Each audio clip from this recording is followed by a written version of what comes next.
Price the Lord. ദൈവത്തിന്റെ ധന്യവും ശ്രേഷ്ഠവുമായ തിരുനാമം വാഴ്ത്തപ്പെടുമാറാകട്ടെ. ഇന്ന് രാത്രികാലം ഫെയ്ത്ത് ലൈറ്റ് മീഡിയ യൂട്യൂബ് ചാനലിൽ കൂടി എന്നെ ശ്രദ്ധിക്കുന്ന എല്ലാ ദൈവമക്കളെയും ദൈവം ധാരാളമായി അനുഗ്രഹിക്കുകയും മാനിക്കുകയും ചെയ്യുമാറാകട്ടെ. സർവശക്തനായ ദൈവത്താൽ അനുഗ്രഹിക്കപ്പെടുമാറാകട്ടെ. ഇന്ന് രാത്രികാലത്ത് ദൈവിക ചിന്ത എന്ന് പറയുന്നത് കഷ്ടകാലത്ത് കോട്ടയും അഭയസ്ഥാനവുമായി കർത്താവിനെ കുറിച്ചാണ് ഇന്ന് രാത്രികാലം ചിന്തിക്കുവാൻ ആഗ്രഹിക്കുന്നത്.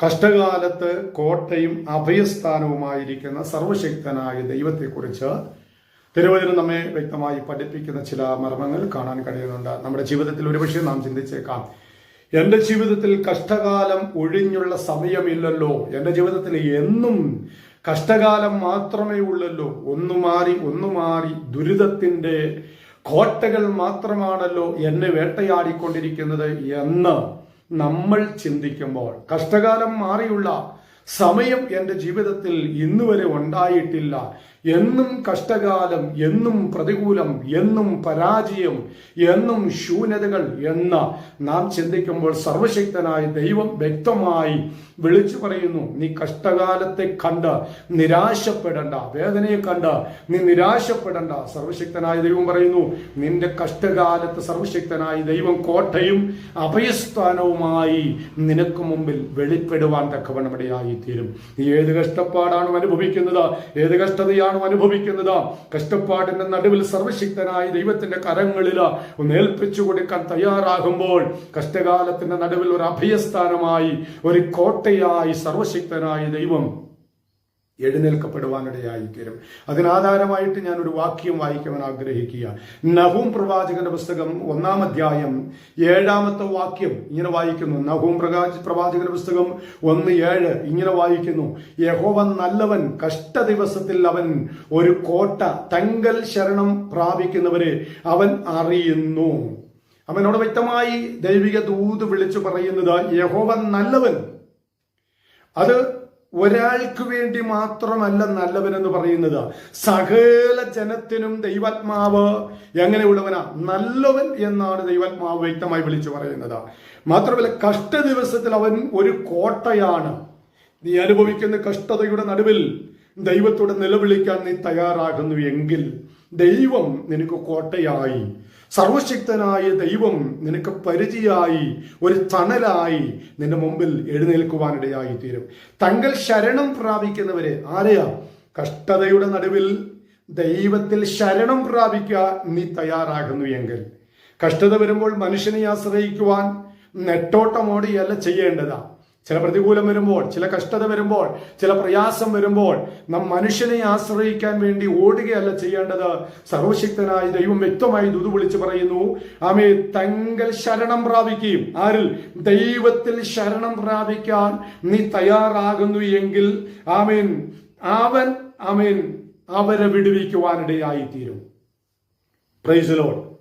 ആമേൻ. അവൻ അവരെ അറിയുവാൻ, അവരുടെ കഷ്ടത എന്താണെന്ന് അറിയുവാൻ, അവരുടെ സാഹചര്യം എന്താണെന്ന് അറിയുവാൻ ദൈവാത്മാവ് അവിടുന്ന് ഇടയൊരുക്കുവാനിടയായി തീരും. നീ അനുഭവിക്കുന്ന സാഹചര്യം എന്താണെങ്കിലും, നീ അനുഭവിക്കുന്ന പ്രതികൂലം എന്താണെങ്കിലും ദൈവാത്മാവിന്റെ കരങ്ങളിൽ ഏൽപ്പിക്കാൻ തയ്യാറാണോ, ദൈവം അവിടെ വിടുവിക്കുവാൻ തക്കവണ്ണം ഇടയായി തീരും. അതിന്റെ പശ്ചാത്തലം എന്ന് പറയുന്നത്, നിനവയോട് അക്രമത്തിനും ദുഷ്ടതയ്ക്കും എതിരായ ദൈവവിധി പ്രഖ്യാപിക്കുമ്പോൾ തന്റെ ജനത്തിന് ദൈവം സുരക്ഷിതമായ അഭയസ്ഥാനമാണ് എന്ന് നഹൂം പ്രവാചകന് അവിടെ ഓർമ്മിപ്പിക്കുന്ന ഒരു കാര്യമാണ്. ചില പ്രതികൂലങ്ങൾ വരുമ്പോൾ, ചില പ്രതിസന്ധികൾ വരുമ്പോൾ ദൈവത്തിൽ ആശ്രയിക്കുന്ന ജനത്തിന് ദൈവം സങ്കേതമാണ്, തുണയാണ് എന്നാണ് നഹൂം പ്രവാചകനോട് വെളിപ്പെടുത്തുവാനിടയായി തീരുന്നത്.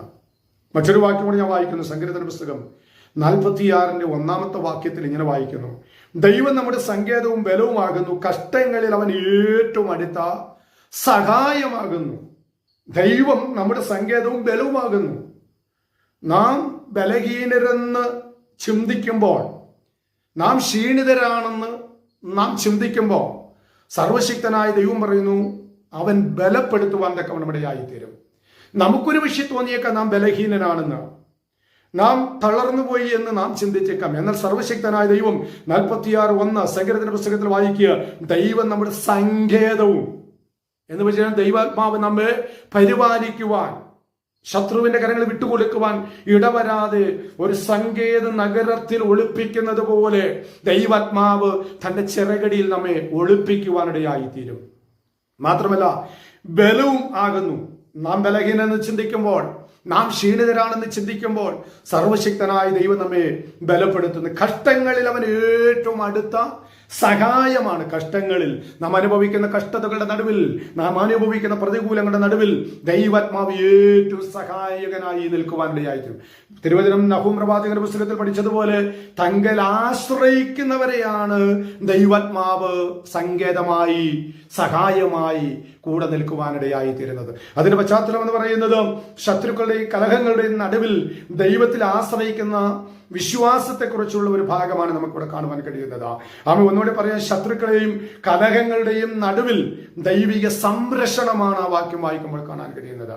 എന്ന് വെച്ചാൽ ജീവിത മേഖലയിൽ നാം അനുഭവിക്കുന്ന ശത്രുവിന്റെ ശക്തമായ പ്രവർത്തനത്തിൽ നിന്നും ആമെ സങ്കേതമായി, അഭയസ്ഥാനമായി ദൈവാത്മാവ് നമ്മെ വഴി നടത്തുവാനിടയായി തീരും. ഒരു ചിന്ത കൂടെ ഞാൻ വായിക്കാം. സങ്കീർത്തന പുസ്തകം 9:9 വാക്യത്തിൽ ഇങ്ങനെ വായിക്കുന്നു: യഹോവ പീഡിതന് ഒരു കോട്ടയും കഷ്ടകാലത്ത് ഒരു കോട്ടയുമാകുന്നു. ആമേൻ. ഒരു പീഡനം അനുഭവിക്കുന്നവർക്ക്, പ്രതികൂലം അനുഭവിക്കുന്നവർക്ക് സർവശക്തനായ ദൈവം കോട്ടയായി, സങ്കേതമായി, പരിചയായി അവന് തണൽ നിൽക്കുവാൻ തക്കവണ്ണമിടയായി തീരും. ആ സർവശക്തനായ ദൈവത്തിന്റെ കരങ്ങളിൽ നീ ഒറ്റപ്പൊട്ടിപ്പോയി എന്ന് ചിന്തിക്കാതെ, നീ തകർന്നുപോയി എന്ന് ചിന്തിക്കാതെ, എന്നും കഷ്ടകാലം മാത്രമേ ഉള്ളൂ എന്ന് ചിന്തിക്കാതെ, എന്തും പരാജയം മാത്രമേ ഉള്ളൂ എന്ന് ചിന്തിക്കാതെ, പ്രതികൂലം വരുമ്പോഴും കഷ്ടത വരുമ്പോഴും യേശു ക്രിസ്തുവിൽ ഒന്നാശ്രയിക്കുവാൻ, തങ്കൽ ആശ്രയിക്കുന്നവര് അവൻ വിടുവിക്കുന്നു എന്നുള്ള വചനത്തിന്റെ അടിസ്ഥാന പ്രകാരം ഏത് കഷ്ടതയുടെ നടുവിലും ആമേൻ യേശു ക്രിസ്തുവിൽ ആശ്രയം വെച്ച് പ്രത്യാശയോടെ മുന്നേറുവാൻ നീ തയ്യാറാകുന്നുവെങ്കിൽ സർവശക്തനായ ദൈവം മാനിക്കുവാനിടയായി തീരും. ഈ ചിന്തകളാൽ സർവശക്തനായ ദൈവം അനുഗ്രഹിക്കുമാറാകട്ടെ.